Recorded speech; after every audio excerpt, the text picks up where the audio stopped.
అదృష్టము అని ఈ వేదిక ద్వారా మీ అందరికీ తెలియజేస్తున్నా. మనందరం మా కలలకు అన్నట్టు పేదవాడి ప్రభుత్వం రావాలని, అది ఇందిరమ్మ రాజ్యంతోనే సాధ్యమని మీ అందరి దీవెనలతో తెలంగాణ రాష్ట్రంలో ఇందిరమ్మ రాజ్యం వచ్చిన తర్వాత గౌరవ ముఖ్యమంత్రి రేవంత్ రెడ్డి గారి నాయకత్వంలోని ఈ ప్రభుత్వం ఈనాడు అభివృద్ధికి సంక్షేమానికి రెండు కళ్ళలాగా జోడెడ్లలాగా రెండింటినీ సమపాలలో ఈ ప్రభుత్వం ఈనాడు నడిపిస్తుంది.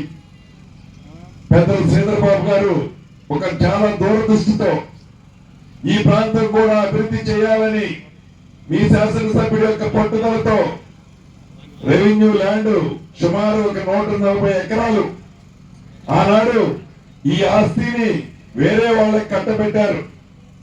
ఆ కట్టబెట్టిన ఆస్తిని నేను మంత్రి అయిన మొదటి 10 రోజుల్లోనే వచ్చి ఎట్టి పరిస్థితుల్లో దాన్ని క్యాన్సిల్ చేయాలని నాతో సంతకం పెట్టించుకొని క్యాన్సిల్ చేసి ఈ భూమిని మీ అందరికీ ఇక్కడున్న యువతకి ఉపయోగపడే విధంగా ఈనాడు ఈ భూమిని పేదోడి ఆలోచనకు అనుగుణంగా మీ అందరి ఉపయోగం కోసం ఈరోజు ఈ ప్రభుత్వం నిర్ణయించడం జరిగింది.